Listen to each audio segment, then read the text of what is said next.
Hello dear students. In this lecture we are going to discuss the last unit of strategic management, and this lecture, as you can see from the topic, is about strategy evaluation and control.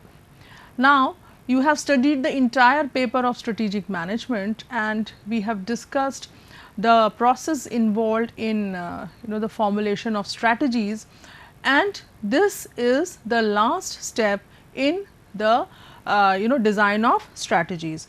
Now let us take a look at the various steps which are involved. You can see that we have strategic objectives and analysis. First, the company decides its strategic objectives and analyzes them, and this includes you have studied about strategic intent. There is a hierarchy where there is a vision. What is a vision? Vision is the future picture or the image which an organization sees for itself, where it wants to be. So it consists of vision.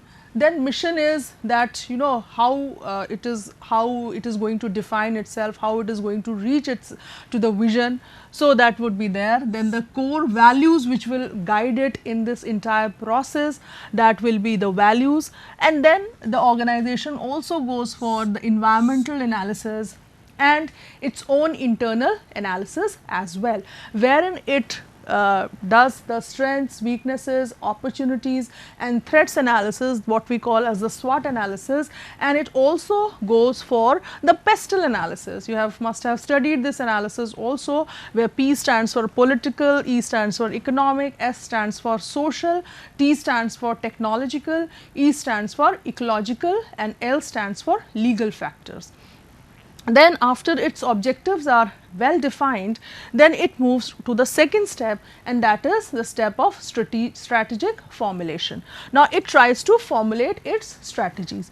Now here the plans are formed and the resources are gathered. So we have discussed so many strategies, especially the corporate level strategies like expansion, like diversification, integration, internationalization, digitalization. So here the organization will formulate whatever strategies best suits its internal analysis, environmental analysis and strategies which it thinks are best for reaching its vision for it has seen for itself. Then the third step would be strategic implementation. Now when we are talking about strategic implementation, that means that till now the plans are in paper, they are in the minds of the strategists, but now they have to be put into action. So when we have to put strategies into action, then there is training involved, because there may be certain new skills, competencies required to implement those strategies. And then obviously resources, because this is the time when there will be a lot of activity, things will come into practical form. So there will be a lot of resources which we need to allocate for strategy implementation. Then we have discussed in the last few classes, this was discussed, we talked about BCG matrix, Ansoff grid, GE 9-cell grid. So these are all techniques to analyze the choices we have made, and then we come to the implementation of the strategy. And then the last step is, which we are talking about today, is strategic control, evaluation and control. And here we try to analyze that whether the strategies formulated by us have been moving in the right direction, have been able to achieve the objectives or the picture which the organization saw for itself in the start. So you must be aware of the process of planning, and every process of planning starts with an objective, and strategy, because it is also a plan, so it also starts with an objective, and any plan ends with the control or the monitoring system. Both of these are said to be complementary to each other. So the same thing applies in the case of the strategy also, that it will start with objectives, it will end with monitoring or control. And here there is an evaluation. We try to see, like the teacher evaluates your answer sheet, tries to see the level of learning you have done, what was expected from the question, what type of answer you have written, and on the basis of gives you marks. And then there is a correction also. Correction in the sense that if you go to the teacher and if you ask that ma'am or sir, where did I make a mistake, where can I improve, then they tell you where all you can improve in the future. So, this is the entire process of strategic evaluation and control, and that is why I said that it will come in the last leg of this process. Now, it is defined as the process of determining the effectiveness of a given strategy in achieving organizational objectives and taking corrective action wherever required. So, we have been discussing about this only, that is the effectiveness of the strategy we evaluate through the strategic evaluation process. And what do we evaluate? How far it has been able to achieve the objectives of the organization, and wherever correction is required, we will make that correction. And obviously, as I said, that it is the final step in the strategy management process. Now, through this process, the strategist attempt to answer set of questions as below, right. What are the information, or what is the purpose of doing strategic evaluation and control?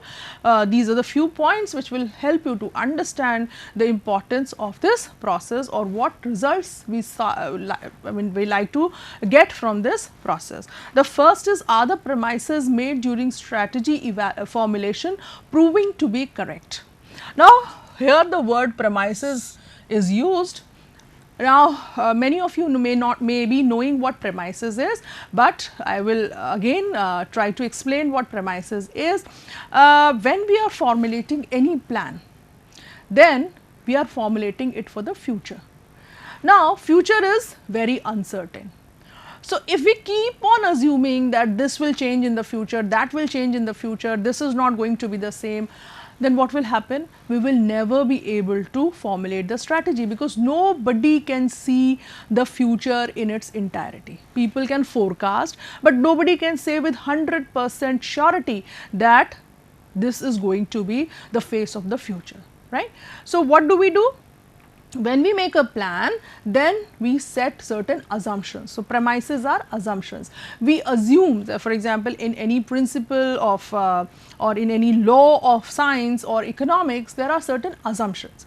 So, if those assumptions are good, if they hold true, then only the law or the principle will be of meaning. So, here also in a strategy formulation, because it is a it is a type of a plan. So, here also we take up certain premises. So, for example, if I am making a plan, then if I am buying let us say health insurance plan, then I assume that I am going to live for so many years, that is why I am spending money on it, right, or I am going to fall sick, that is why I am spending money there, right. So, these assumptions may be true, these assumptions may not be true, because a person who is buying a pension plan or a health plan, he may fortunately he may live for many years to come, or he may die within 1 day, 2 days or something of that sort.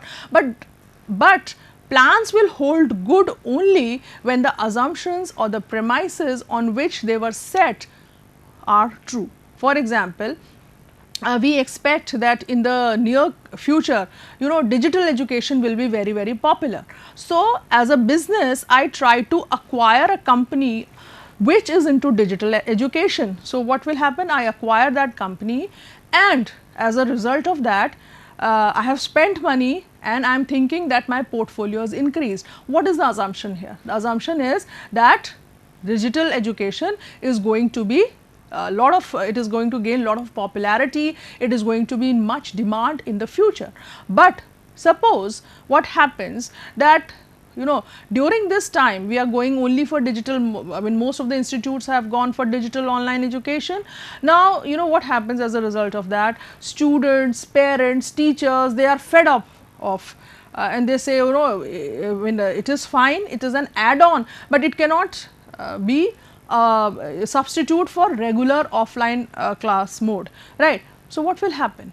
The assumption on which I based my strategy has failed. So, it will not give me those results, or for that matter, I bought the company today and tomorrow a vaccine for COVID comes out. I had assumed that if COVID has been there for almost 9 months now in the world over.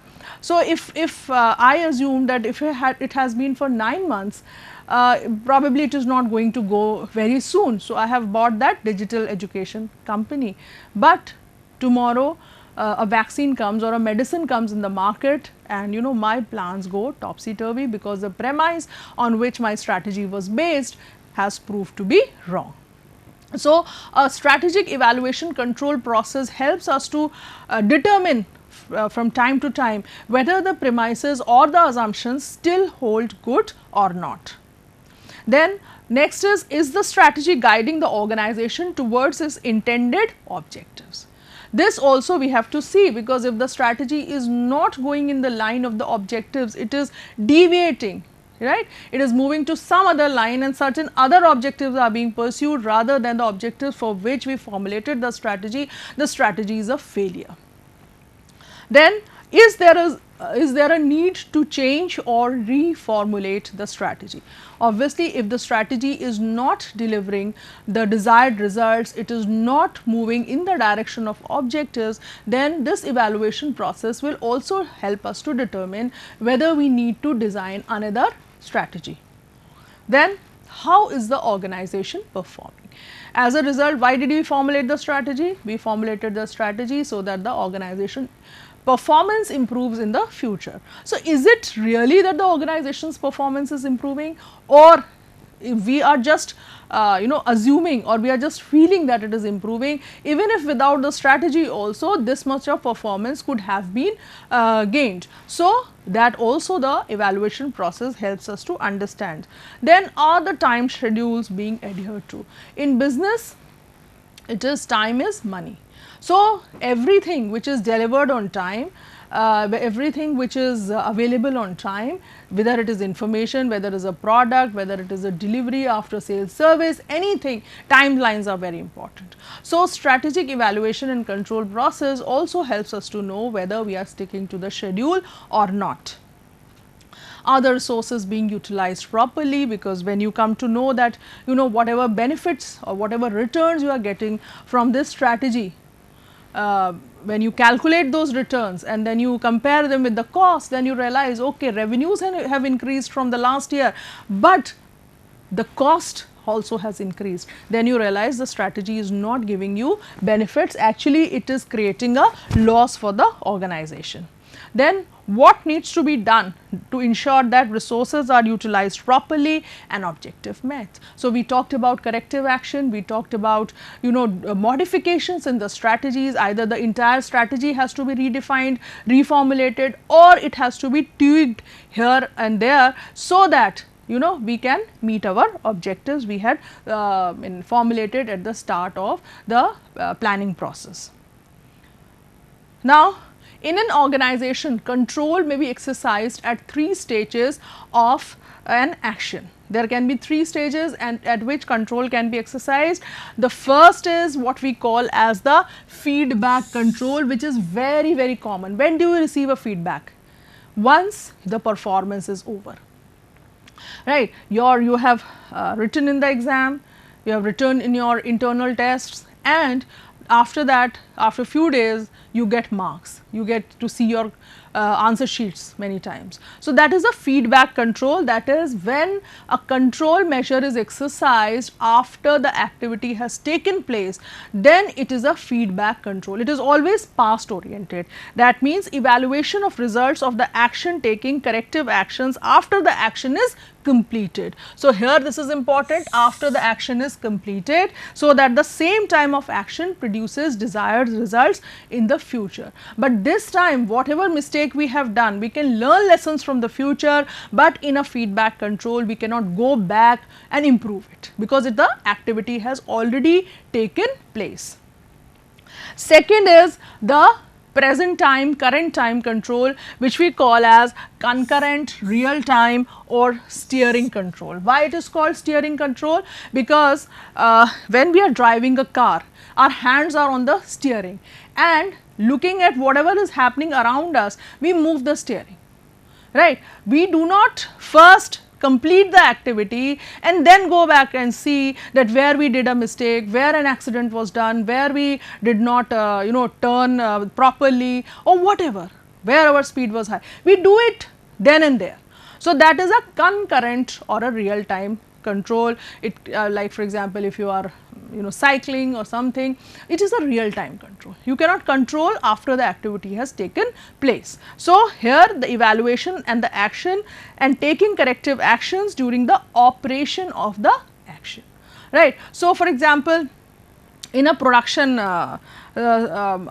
a factory, there is a production of, let us say, LED bulbs which is going on, and at every stage, when bulb is the raw material is moving from one stage to another, it is being semi processed, then from process, every stage quality control is taking place. So, wherever there is a problem, it is being sent back.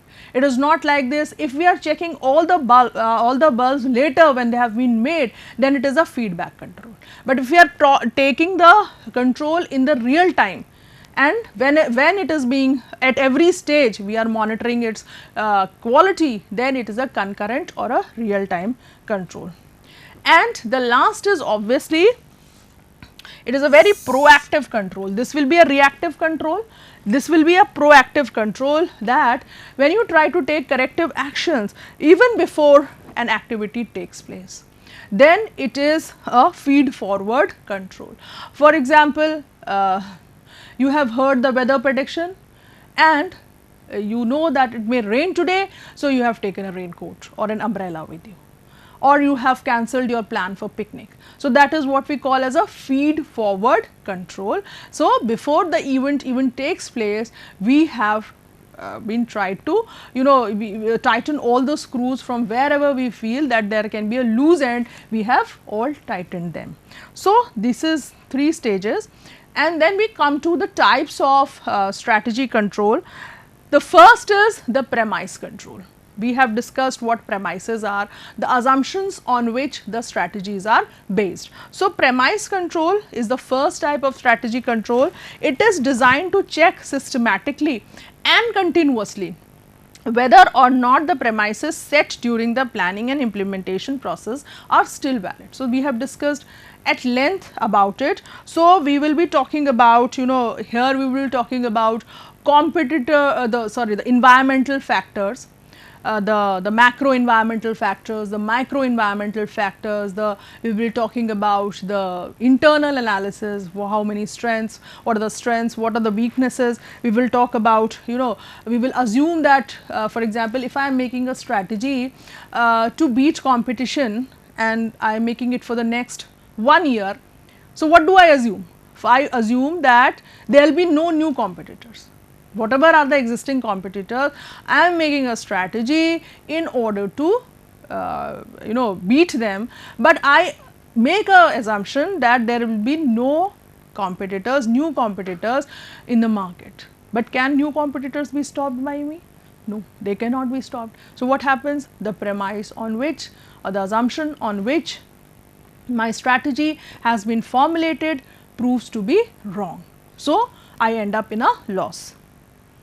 Premises are primarily concerned with 2 types of factors, as I said, environmental factors and industry factors. There is an environment which is affecting all the companies, and there are certain industry factors which we have discussed in Porter's competitive forces analysis, wherein Porter has described that whether competition level in an industry will be high or low will depend upon the 5 forces: bargaining power of suppliers, of buyers, then what is the level of rivalry in that industry, then what is the threat of new entrants. So, these are the factors which influence the industry competition level.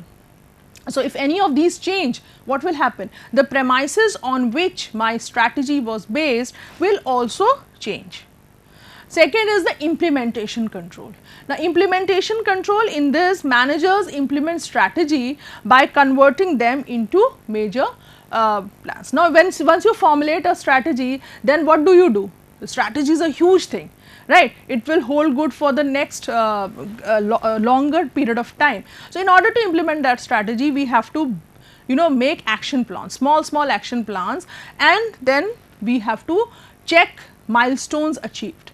Like, for example, within a month this should have been done, within 2 months this should be complete, within 6 months this should be the revenue. So, this is how you check implementation levels of a strategy. So, if on the basis of milestones which you have achieved, you have been able to say that the strategy is it is going in the right direction, then you will feel that you are doing good, then the control process will give you a feedback that the strategy is going in the right direction. Third is strategic surveillance. Now, strategic surveillance is a word which you generally use for keeping a very close watch on certain people, right? And close watch especially on people whom you do not trust, like spies and all. You feel that there's some person who has come from the other country to harm your country or something of that sort. So, strategic surveillance here means that keeping a very close eye. And what do you keep a close eye on? It is designed to monitor a broad range of events inside and outside the company that are likely to threaten the course of firm's strategy. Now, like for example, changes in the taste of the customer, or some new strategy by the competitor, you have to keep a very hawk's eye on these things, because if your surveillance is not doing properly, you will not get right information at the right time, which can lead to failure of the strategy. So, strategic surveillance is that way is very important. Now, the basic idea is that some form of general monitoring. It is an overall monitoring, not on any specific point or factor, of multiple information sources should be encouraged, with the specific intent being the opportunity to uncover important yet unanticipated information. So, you want to gather lot of information, but this information is unanticipated. Unanticipated means you do not know what information you want in a surveillance, but you have to keep a very close watch on everything which is happening around, so that once there is a little change, there is a little deviation, you come to know. And that is why companies which are proactive in nature, which go for strategic surveillance, they keep on having a very close eye on everything around them. They would look into trade magazines, what are the latest trends, what are the changes taking place. They send their representatives for any conferences which is concerning their industry, their sector. Then they will be they'll be looking for journals which research the market, and they tell there are certain predictions about the market. They will keep a close watch on them also. Then they will also have observations around, what competitors are talking about, what suppliers are talking about, what can be the change in the trend, general change in the trend. So, they will be keeping a watch on this. Then they will also be, because in today's time social media is very important, lots of understanding of the customer psyche, and whatever is happening in the market, or which is likely to happen in the market, can be gauged with the help of the only social media, the responses which people give on social media, the comments which reactions which they give on social media. If we are able to monitor social media well, we can get a lot of information, first hand information from there. So, that is strategic surveillance. Then the last is special alert control. Now, special alert control, when do we get an alert? Like for example, if you take the case of a hospital, right? So, outside any hospital room, there will be a red bulb, but the red bulb will not always be on. The red bulb may be on in cases of a special alert, when the patient needs special attention or immediate help, then that sign or that sound or that color will be on. So, that is a special alert control, and it is used or it is exercised in situations which happen suddenly. Suddenly every time the patient will not require immediate help, right. There is a routine in which he is given medication and assistance, but there may be certain situations, and every patient will not be requiring it. So, there will be certain situations, stray incidents, wherein one or few patients may be requiring special attention. So, that is our system will alert us that there is a special situation and you have to take care about it. So, it is the need to thoroughly and often rapidly reconsider the firm's basic strategy based on a sudden unexpected event, right. And the analysis of recent corporate history are full of such potentially high impact surprises like natural disasters, there is tsunami, there is earthquake, there is a chemical spill, from some industry, it moves to the ocean or something, and then plane crashes, product defects, there can be a terrorist attack or a hostile takeover. Wherein the company is not ready to get acquired, but the bigger company which is wanting to take over the smaller company, somehow through unethical ways, illegal ways, manages to acquire it. So, these are the things also for which we should have certain measures, certain control systems in place, because these events happen without any warning, without our information. So, we have to keep a close eye, so that once they occur, the moment they occur, we are on our toes to improve the situation. For example, COVID-19 is one of the, in today's time, it is one of the best example of a special alert control. For those companies which had a good special alert control in place, they could not predict that COVID-19 will happen, but they could immediately revamp their operations, and they could put their things together and they could resume their activities. But those companies which were not able to do it, they didn't have a special alert control in a proper way, they were not able to do it and they failed. So, education sector is one of the best example. We went for all these things in the February end, lockdown was declared, and I think from March almost all educational institutions, whether the primary, secondary or at the higher education level, they moved for the online education, right. So, that is what we call as a special alert control. So, these are the 4 types of strategy control. So, I hope you have understood them. Thank you so much.